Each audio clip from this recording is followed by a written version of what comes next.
The crypto gaming markets are really hot, means that there's crypto games that are going to be coming out. There's alpha here. There's always alpha for gamers, for investors alike. I'm going to be highlighting some of the crypto games that I'm looking at right now, just purely based on gameplay. We have plenty of token content, but this is just for the gamers out there. If you enjoy the content, like and subscribe, and let's get right into it. So the first one is Shatterline. I actually got exposure to this game by a sponsored tournament, so full disclosure there. This is not sponsored though. This video is not sponsored.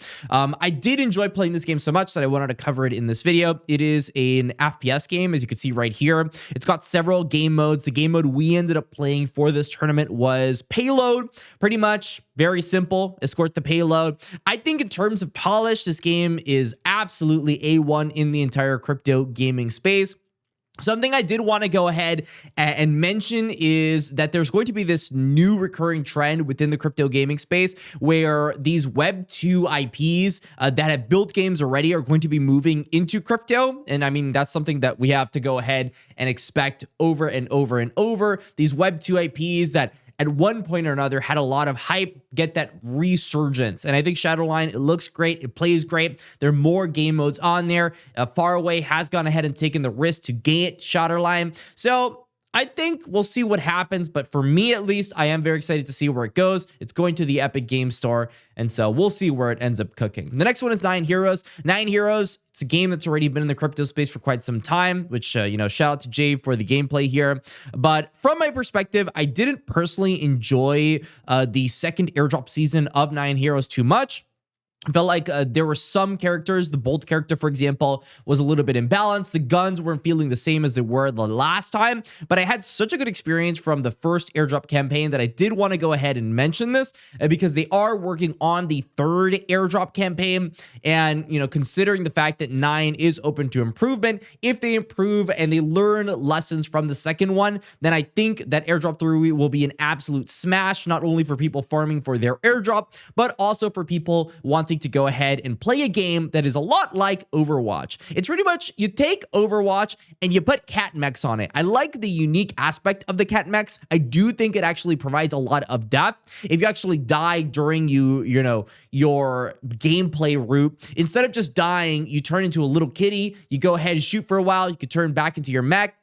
I like the complexity behind it, so that's why I've enjoyed Nine Heroes so much from a competitive standpoint. Of course, there are quirks to go ahead and work through. This is a game on Solana, and of course, Solana is a market leader within the crypto market, so figured I should mention that. That's why I put 9 Heroes. Tatsumeeko, this is Ronin narrative. So the Ronin network right now is probably the most hyped crypto gaming chain out there right now. Now, Tatsumeeko in and of itself is not the craziest game in the entire crypto market. It is actually a Telegram game, and Telegram games, as much as I hate them because of the fact that they don't have a lot of depth to them, I understand why people make Telegram games. The entire point of a Telegram game, for one, is for people that don't really have rigs.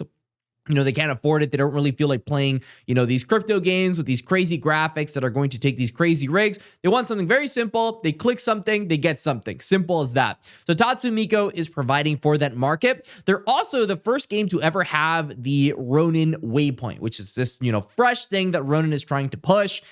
Given the Ronin narrative, given the timing in the market, people are farming for Tatsumeeko tokens right now. And so that's why I personally think that, Tatsumeeko is going to be a bit of a cook. A lot of people are very hyped for that. Ronin is beginning to open up their doors. And in terms of what is supposed to be a life simulation RPG game, Tatsumeeko meets those narratives, and also, has that past Discord audience that will translate to Telegram quite well and will cause growth for the Tatsumeeko ecosystem.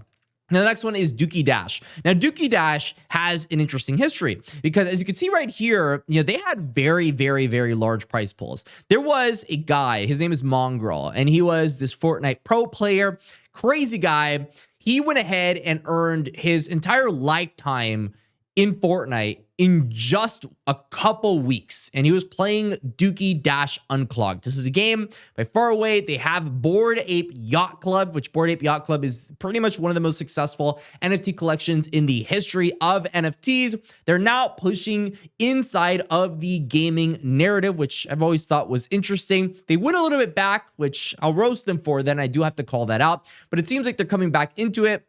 And they have Dookey Dash Unclogged, which originally, Dookey Dash was only a game that you could play if you had a Bored Ape Yacht Club. But now you can actually play this game for free. So there's going to be a lot more competition. And in terms of a free game with a $1 million seasonal prize pool, it's something you should definitely check out. And it's, of course, on mobile. Wilder World is the next one. Wilder World right now, for me, it's my favorite metaverse. It's my favorite game that is trying to encapsulate a bunch of different things. If you actually go onto their website, it says a new dimension of reality. They're going for that kind of marketing. I actually played in person in Austin. It was awesome to go ahead and cast. They have actual rigs for this thing, which I think is pretty sick. I mean, it's pretty sick to be playing this on a rig.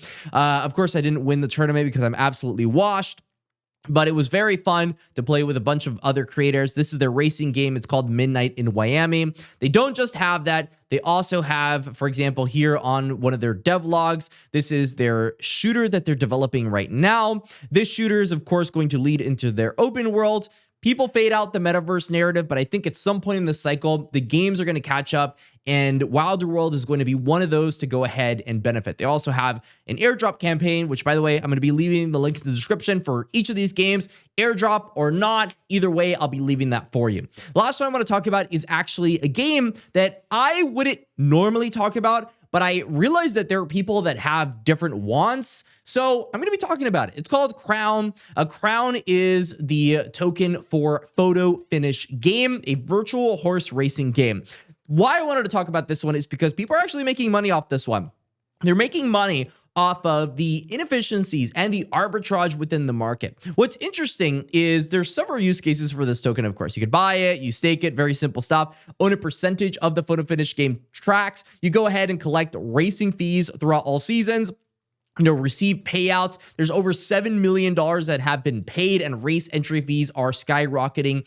I think that in terms of a game that is actually getting people money, people that are absolute spreadsheet warriors, we had this earlier this cycle with Sage Labs and Star Atlas. Star Atlas made over $1 million every single month as a result of it. Photo finish is very similar. The people that are actually grinding really hard and understand the ecosystem within are making an absolute killing off of photo finish. And that's going to lead it to have, those loyal holders that are going to continue to go ahead and grow this. They're partnered with the Kentucky Derby, so they've got the connections they need to succeed. And that's why I wanted to go ahead and talk with them. They've got over here the smart TV, Roku app, a lot of stuff that is happening within the photo finish game. And in terms of a virtual horse racing game, this is a niche that isn't the craziest in the world, but nonetheless has been a huge success for Third Time and their game Photo Finish Live. So very quick video. Let me know your thoughts in the comment section. I'll be covering them every day. Until next time, stay classy, and that's all.